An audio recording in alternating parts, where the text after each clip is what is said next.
જય શ્રી કૃષ્ણ. વાલા સજ્જનો, જ્યારે ભગવાનના રૂપની આગળ આખી દુનિયા તુચ્છ લાગવા માંડે ત્યારે જ સાચી ભક્તિની શરૂઆત થાય છે.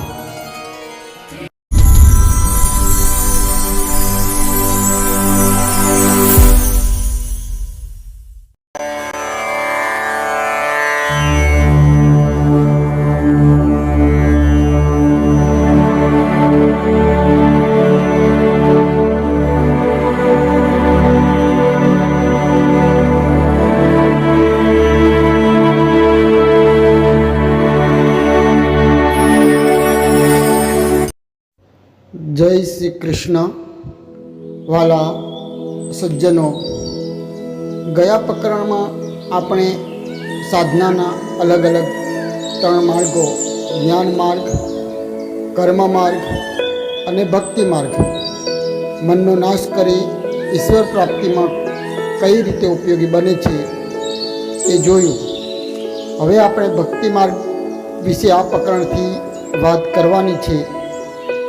જ્યારે નવા વર્ષની શરૂઆત થઈ ચૂકી છે ત્યારે આપ સર્વને હૃદયથી નવા વર્ષની શુભકામના આપતા એ વાતનો આનંદ પણ થાય છે કે હવે આપણે ખૂબ જ મહત્ત્વના વિષય, જીવન માટે ખૂબ જ ઉપયોગી એવો વિષય ભક્તિ માર્ગની આ પ્રકરણથી વાત કરવા જઈ રહ્યા છીએ.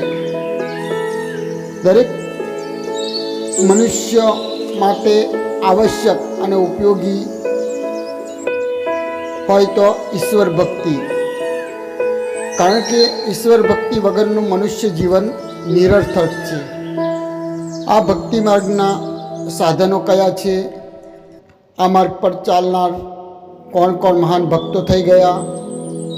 કોણ આ માર્ગ પર ચાલી શકે? વગેરેની વાત હું આપની સમક્ષ કરું તે પહેલાં આ પ્રકરણની શરૂઆત એક દૃષ્ટાંતથી કરીશ. જે દૃષ્ટાંત મેં આગળ પણ આપેલું હતું, જેને ફરી રિપીટ કરીશું કે એક ભાઈ હતા જેમને એક જીન સાધ્યો, પરંતુ જીને એવી શરત મૂકી કે તમારે મને નવરું રાખવું નહીં, કંઈ ને કંઈ કામ આપવું. પેલા ભાઈ પાસે તો અનેક વર્ષોના અઢળક કામ પડ્યા હતા, એટલે તેમને થયું કે વાંધો નહીં, મારી પાસે ઘણા બધા કામો છે, હું તને કામ આપતો રહીશ. એ શરતે તે જીનને પોતાની સાથે લાવ્યા. હવે આ ભાઈ જે પણ કામ બતાવે તે જીન ખૂબ જ ઝડપથી કરી નાખતો. દિવસનું કામ કલાકમાં અને મહિનાનું કામ દિવસોમાં કરી નાખે તેટલી તેની સ્પીડ. જોતામાં તો થોડા દિવસોમાં તો તેને વર્ષોના કામ પૂરા કરી નાખ્યા. હવે આ ભાઈ પાસે એક પણ કામ રહ્યું નહીં. જીનને કામ બતાવવું શું તે મૂંઝવણમાં મુકાયા. હવે જીનને શું કામ આપવું તેની ભયથી તે ત્યાંથી ભાગી નીકળ્યા અને ભાગતા ભાગતા એક ઋષિના આશ્રમમાં પહોંચ્યા અને ઋષિ પાસે જઈ અને તેમના પગમાં પડી ગયા. ઋષિએ પૂછ્યું કે તમને શાનો ડર છે, કેમ ભયભીત લાગો છો? ત્યારે તે ભાઈએ પોતાની સઘરી બાબત જણાવી કે જો હું જીનને કોઈ કામ નહીં સોંપું તો તે મને મારી નાખશે. ત્યારે ઋષિએ કીધું તેમાં ડરો શું? એક નિસરણી લાવો અને જીનને કહો કે આની ઉપર ચડ અને ઉતર, એ તારું કામ. જ્યારે તમને કામ મળે ત્યારે કામ બતાવું અને કામ કોઈ ના હોય ત્યારે તે નિસરણી ઉપર ચડ ઉતરવાનું કામ આપવું. મતલબ મારો કહેવાનો એટલું જ કે આપણું મન પણ જીન જેવું છે. જો તેને નામ જાપની સીડી આપવામાં ના આવે તો તે આપણો જ નાશ કરી નાખે છે. માટે જો તેને ખરાબ રસ્તે જતા અટકાવવું હોય તો ભક્તિરૂપ સાધનાનો જ સહારો લેવો પડે. જેથી જ ભગવાને ગીતામાં કહ્યું છે કે તું મારે શરણે આવ તો તું માયાથી બચી શકીશ. આ મારી ત્રિગુણ માયા તરવી ખૂબ જ કઠિન છે ને તેનાથી બચવું મુશ્કેલ છે. આમ ભક્તિ એટલે મનને કોઈ આદર્શ કે ધ્યેય આપી તે ધ્યેયમાં સ્થિર કરવાની પદ્ધતિ છે. મૂર્તિ કે નામનું ધ્યેય આપી મનને તેમાં ચોંટાડવાનું છે. આમ તે અર્થમાં જોઈએ તો ભક્તિ એટલે ભગવાનમાં આસક્તિ. ભ એટલે ભગવાન અને તિ એટલે આસક્તિ. જેને ભગવાન સિવાય ક્યાંય આસક્તિ નથી તે જ સાચો ભક્ત. કે જેના જીવનનું વિષય ભગવાન છે તે એટલે ભક્ત. તો મન એટલે આપણી અંદર સારા અને ખરાબ સંસ્કાર અનેક વિચારો રૂપે પડેલા છે અને આ અનેક જન્મોના સંસ્કારોથી જો મનને છોડાવવું હોય તો તેને કોઈ એક ધ્યેય કે આદર્શ આપવો જોઈએ. એટલે કે તેને ભગવાનમાં સ્થિર કરવું જોઈએ અને તે જ ધ્યેય અને તે આદર્શનું સતત રાત દિવસ ચિંતન કરવું જોઈએ. જેથી મન તેવા ગુણોવાળું થાય અને તેમાં નવા સંસ્કારો પડે અને જૂના વિચારો, જૂના ખરાબ સંસ્કારો દૂર થઈ અને નવા સારા સંસ્કારો વિચારરૂપે આપણામાં બીજ નાખે. આ આદર્શ આપવા માટે બે બાબતો પર ભક્તિમાં ભાર મૂકવામાં આવે છે અને તે એટલે એક ઈશ્વરની મૂર્તિ અને બીજું ઈશ્વરનું નામ. આમ ભક્તિના બે મુખ્ય સાધનો છે. એક તો મૂર્તિ ઈષ્ટ અને બીજું તેનું નામ જપ. નિર્ગુણ નિરાકાર ઈશ્વરને સુંદર મનમોહક રૂપ આપી મૂર્તિ રૂપે આકાર અપાયો અને તેને નામ અપાયું જેથી મન તેમાં સ્થિર થાય. આમ એક બંધનથી છૂટવા બીજું બંધન માન્ય કરવામાં આવ્યું. આમ ઈશ્વરનું નામ અને તેનું રૂપ અર્થાત મૂર્તિ એ એક એવી નાવ છે કે જે તમને સંસાર સમુદ્રમાંથી પાર કરાવે. જેમ નદી તરવા નાવનો આધાર લેવામાં આવે છે તેમાં સંસાર રૂપી નદીના બંધનથી છૂટવા નામ અને મૂર્તિનો આધાર લેવામાં આવે છે. પોતાને તે મૂર્તિ અર્થાત ઈષ્ટને સમર્પિત કરી દેવામાં આવે છે. તેના માટે જીવવામાં આવે છે ને જ્યારે નાવ સામે કાંઠે પહોંચી જાય છે પછી નાવને પણ છોડી દેવામાં આવે છે. છેલ્લે જ્યારે ધ્યાનની ઉચ્ચ અવસ્થા પ્રાપ્ત થાય પછી મૂર્તિને પણ ત્યજી દેવામાં આવે છે ને મનનો નાશ થઈ જતા મોક્ષ પ્રાપ્તિ થાય છે. પરંતુ આ ઈશ્વર કૃપા વિના શક્ય નથી, કારણ કે મૂર્તિને છોડવી બહુ અઘરી છે. જે મૂર્તિને આજીવન આપણે મન સ્થિર કર્યું હોય, મનને આકાર આપ્યો હોય, તેને જ્યારે છેલ્લે અંતમાં છોડવાનું આવે ત્યારે ખૂબ જ કઠિન બાબત લાગે છે. કે ઈશ્વર કૃપા હોય તો જ છોડી શકાય. તેથી ઈશ્વરને એકરૂપ કૃપા સાધ્ય કહેવામાં આવે છે. અંતે ઈશ્વર કૃપાથી જ એ શક્ય બને છે. આમ ભક્તિના બે મુખ્ય સાધનો છે, એક મૂર્તિ અને બીજું નામ. માટે આ માર્ગ પર હૃદય મુખ્ય છે. જેનું હૃદય કોમળ, ભાવુક, લાગણીશીલ, પવિત્ર હોય તેને આ માર્ગ પસંદ કરવો જોઈએ. સ્ત્રી જેવું હૃદય જોઈએ, જેથી સ્ત્રીઓ આ માર્ગમાં વધુ સફળ થાય છે. આ માર્ગમાં સ્ત્રીઓ ઘણી બધી થઈ ગઈ, જેમ કે મીરાબાઈ, ગંગા સતી, પાનબાઈ, સબરી એવી ઘણી બધી સ્ત્રીઓ આ માર્ગ દ્વારા જ ઈશ્વરને મેળવ્યો. જો કે નરસિંહ મહેતા, જલારામ બાપા, હનુમાનજી, તુકારામ, ભગવાન વલ્લભાચાર્ય જેવા સંતો પણ આ માર્ગ પર ચાલીને ભગવાનને ગમતા થયા.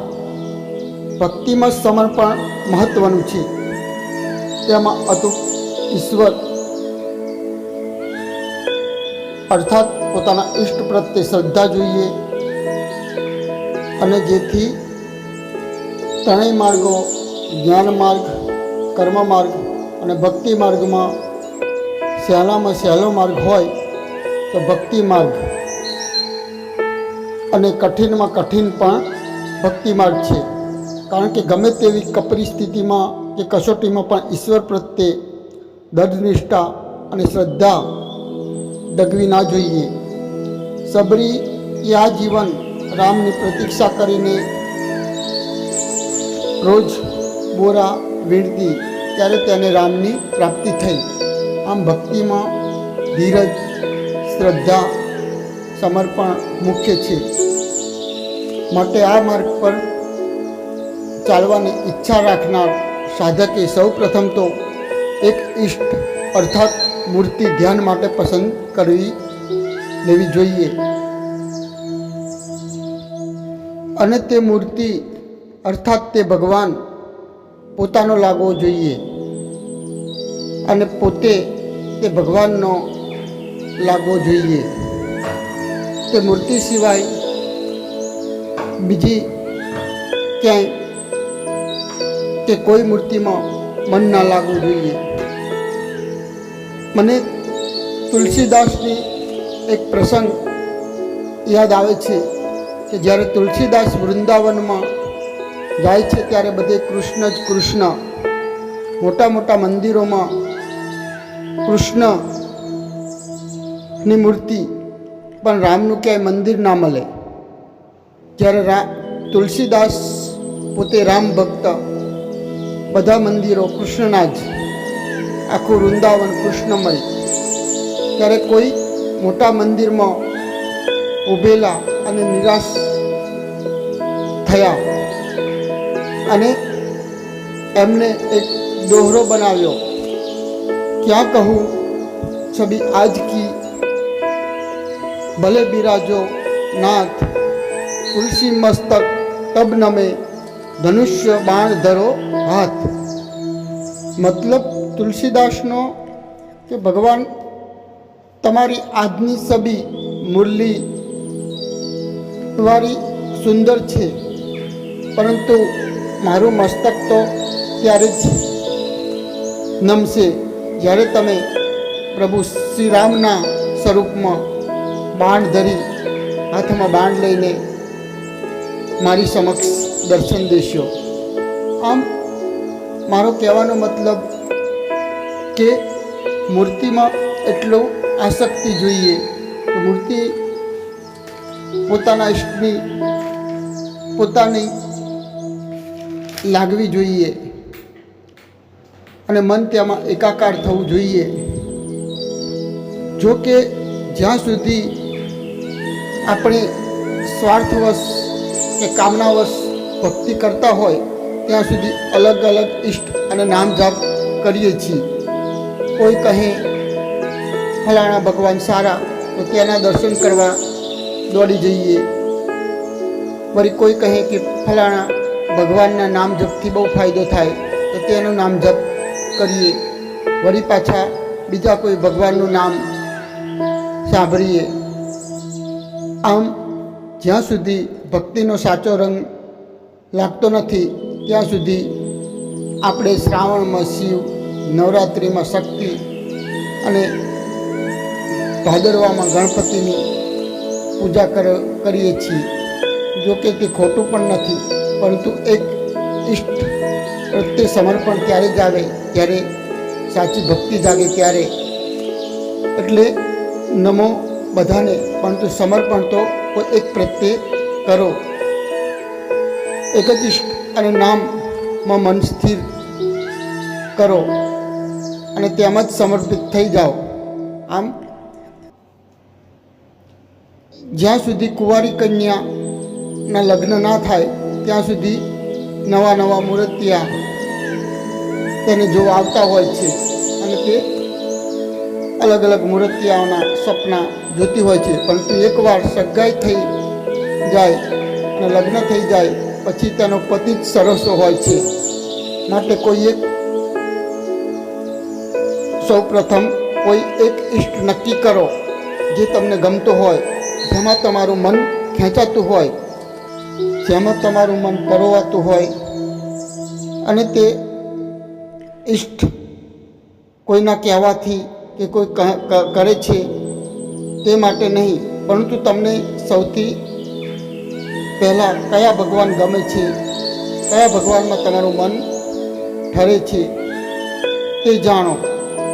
દરેકને તેની પ્રકૃતિ અનુસાર ઈષ્ટમાં શ્રદ્ધા બેસતી હોય છે. માણસની અલગ અલગ સત્વગુણ, રજોગુણ, તમોગુણ પ્રકૃતિ હોય છે.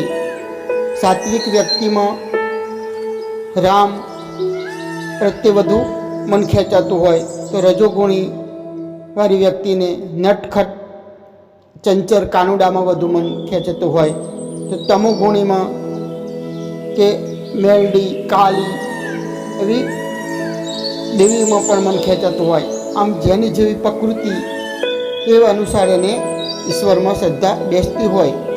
કોઈ ઈશ્વર ઉચ્ચ નથી કે કોઈ ઈશ્વર નીચો નથી. તમારી શ્રદ્ધા જ ઉચ્ચ કે નીચ ઈશ્વરને બનાવે છે. જેમ કે આજે રાધા નામનો મહત્ત્વ ચાલે છે, તો તમારે તમારા ઈષ્ટને બદલવાની જરૂર નથી. જે રાધામાં શક્તિ છે તે જ તમારા ઈષ્ટમાં પણ છે, કારણ કે તત્વ તો એક જ છે. તમારી શ્રદ્ધા ઉપર આધાર રાખે છે. તમને તમારા ઈષ્ટ સર્વોપરી લાગવો જોઈએ, તો જ તમારી ભક્તિ સાચી છે. પછી તમારા ઈષ્ટ અર્થાત ભગવાનને તમને ગમે તેવું રૂપ આપો. જરૂર નથી કે આગળ જે રૂપ હોય કે મૂર્તિ હોય તેવું જ રૂપ આપવું, પરંતુ તમે પોતાનું આગવું રૂપ ઊભું કરી શકો છો. તે રૂપમાં જ તમે ભક્તિ કરી શકો. તમે ચિત્રકાર હોય કે શિલ્પકાર હોય તો શાસ્ત્ર સંમત તમે અલગ મૂર્તિ તમારી કલ્પના મુજબ બનાવી શકો, કારણ કે મૂળ પ્રશ્ન મનને સ્થિર કરવાનું છે. ભગવાનના તો અનેક સ્વરૂપો છે. કહ્યું છે ને કે પ્રભુ તારા નામ છે 1000. એક આપણે પ્રેમથી કેમ સ્વરૂપના ઊભું કરી શકીએ. મારા ગુરુએ અલગ પોતાની ઈશ્વરની મૂર્તિ ઊભી કરી અને નામ આપ્યું. આજે લાખો લોકો તેને માને છે. આજે તો અમુક મંદિરોમાં મોટી મોટી આંખોવાળા ડર લાગે તેવી ભગવાનની મૂર્તિઓ હોય છે. હવે તેમાં મન કેમનું ખેંચાય, કે તેમાં મન કેમનું સ્થિર થાય. મૂર્તિને શણગારવાનું કારણ જ આ છે કે મન ચોંટે. ત્યારબાદ તે ઈષ્ટનું એક નામ નક્કી કરો. હરિ તારા નામ છે 1000. ભીષ્મ પિતામહે ભગવાનના વિષ્ણુ સહસ્ત્રમાં 1000 નામ આપ્યા, જેમાં વિષ્ણુ સહસ્ત્ર નામનું સર્જન થયું. ભગવાનને કોઈ પણ નામથી બોલાવો. ભાવ મહત્ત્વનો છે અને તે ભાવથી ભગવાનનું સ્મરણ અને રૂપ મનમાં ઊભું થવું જોઈએ. આમ ધ્યાન કરવા કે મૂર્તિમાં મન સ્થિર કરવા અડધું મન તો તમે અહીં જ જીતી જશો. આમ મારો કહેવાનો મૂળ અર્થ ભક્તિમાં આ શક્તિ મહત્ત્વની છે. આ શક્તિથી ભક્તિ થવી જોઈએ, જેને આપણે આજે આશિકી કહીએ છીએ. જેમ કોઈ પ્રેમિકાને પોતાના પ્રેમીની આસક્તિ હોય, તેમ ભક્તને ભગવાનની આસક્તિ ઊભી થઈ જોઈએ. આમ આપણને ભગવાનમાં આસક્તિ થશે તો જ નામ જપમાં રસ ઊભો થશે અને અનાયાસ જપ થશે, તેની ટેવ પડશે. પરંતુ ખેંચાણ કે આસક્તિ વગરનો જપ એક યાંત્રિક બની જશે. જેમ યુવતીને તેનું સગપણ થયા પછી તેને પતિનું નામ લેતા રોમાંચ થાય છે અને અનેરો આનંદ થાય છે. તે નામ તેનો પ્રાણ બની જાય છે. તેને તેવો ભાવ થાય છે કે દિવસ રાત તેને રટ્યા જ કરું. તો વાલા સજ્જનો, મારો કહેવાનો મતલબ કે આ માર્ગ પર ચાલવા પ્રથમ કોઈ એક મનમોહક મૂર્તિ અને ઈષ્ટને પસંદ કરો. ત્યાર પછી તેમાં મન સ્થિર કરવા, ચિત્ત એકાગ્ર કરવા, અર્થાત તેનું ધ્યાન કેવી રીતે કરવું, તે માટે કઈ કઈ શરતો છે, તેની પૂર્વ ભૂમિકા શું, એ આપણે આગળના પ્રકરણમાં વાત કરીશું. તો આ માર્ગમાં તમે આગળ વધવા માગતા હોય અને ભક્તિ કરી મનુષ્ય જીવન સફળ બનાવવા માગતા હોય તો મારી સાથે બની રહેશો એવી ભલામણ સાથે આપ સર્વને મારા ભાવથી જય શ્રી કૃષ્ણ. अच्युतं केशवं कृष्णदामोदरम्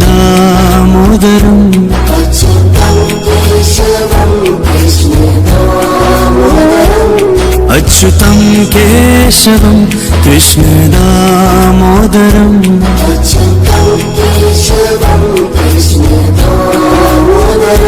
रामनारायणं जानकीवल्लभम्